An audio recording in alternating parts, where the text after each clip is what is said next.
So I'm here with Dave Rastovich, and his wife Lauren's been working with him as well on this beautiful project behind. It's a food garden, and it's not just for you guys, is it? No. Well, the idea really, Geoff, is to be able to feed our local collection of residents here in this part of the coast, this part of the bush right here, just south of Cape Byron. And we have like 6 or 8 families that come and use this tiny little road right here that butts up against the property. And so the idea is to localize. You know, we're seeing how important that is in every area of life right now. And so we want to localize the food down to the closest level, which is right here where we're living.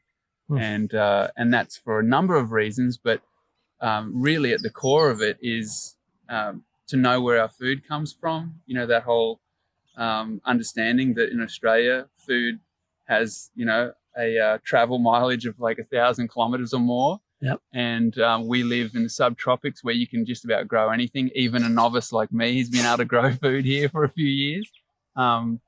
So really there's that angle, but there's also health for us and health with ecology that sustains us here. So this place was logged twice and burnt, and cattle roaming all over it for a long time, decades of being basically neglected and mistreated.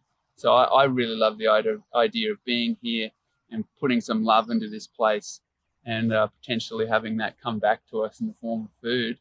Yeah. And to strengthen our community, because we have all these beautiful neighbours here that we don't see each other enough. And so the idea of having a space here that we all take care of is going to open up the relationship time to be together. It's right. Time for this dog. Everyone's going to be wondering what the pandan is. Even Yogi. Even Yogi. There you go. You've done it now. So we put this in. It's been a fun thing already. And we're putting water tanks on top of the hill. We're going to get irrigation going. Everybody who drives past wants to know why there's curbs. Well, we're harmonizing with the shape of the land. We like that sort of work because it reduces our work. It harvests water. It pacifies the flow. Luckily, we've been working with these awesome maps. These are LiDAR and satellite GIS technology. And we can really see where the form of the land is. And it's going to go on from here. So, all fun. As long as we can sneak some surfs in between it all, Geoff, it's going to be all good. Because it's pretty close to the beach, so that's increased my degree of interest and keenness. But there you go. And let me show you how it all started putting this foundation down.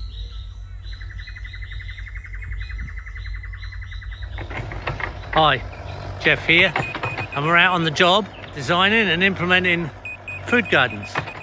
Nadia's on the excavator out there, and she's doing a great job putting in these level terrace gardens on this site where a friend of ours, Dave, wants to feed the 8 neighbours that live down this road, and everybody's in support.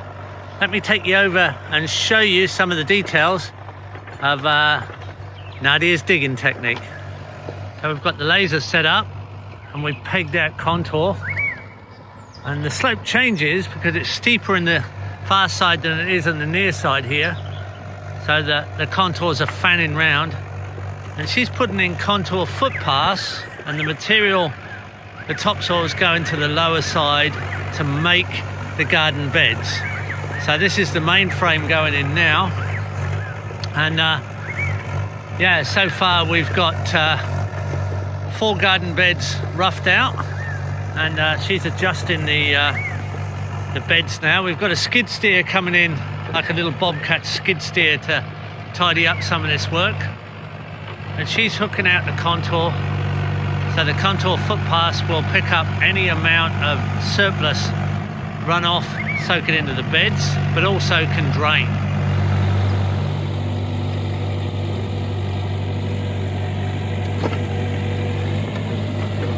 Just in full concentration there.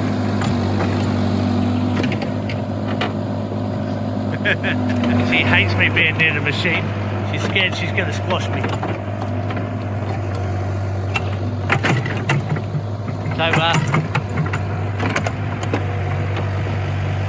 So I'm the design team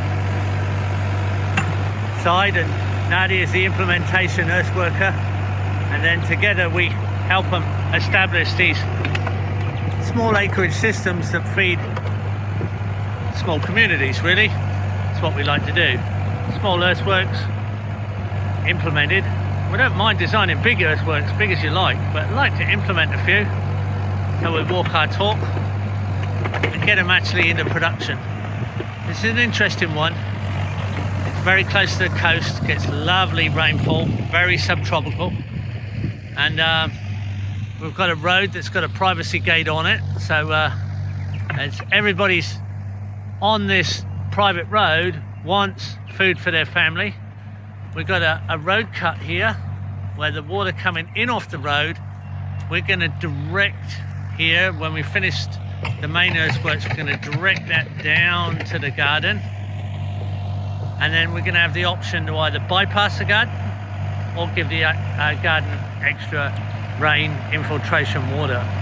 This is a location that usually gets too much rain, but we're going to compensate by allowing the water to pass, and we're going to develop right the way down that open space with chicken tractors on steroids. So we're making our own compost, we're producing 30 eggs a day, and we've got a wet garden down the bottom where it's really high water table, and we're going to go into a few paddies as well. So there, stay tuned, this is going to be something special. Well, there we go, another great job done. It's going to grow a lot of food, it's going to make a lot of people happy and healthy, and that's the sort of work we like to do. Good to share it with you. I've got to speak into the microphone, Geoff. Look at this bloke here. Yeah, so that's a great job. You like it? Yeah, what it is it's a great replica of the lineup in Maui of Piahi, otherwise known as Jaws. You can see the curves perfectly mimic the left and right hander of that wave. It's one of the scariest but most beautiful waves in the world. I think we've done a good representation. That's what we need. Scary and beautiful. There you go. Dave Rastovich and me doing something nice. Thanks, folks.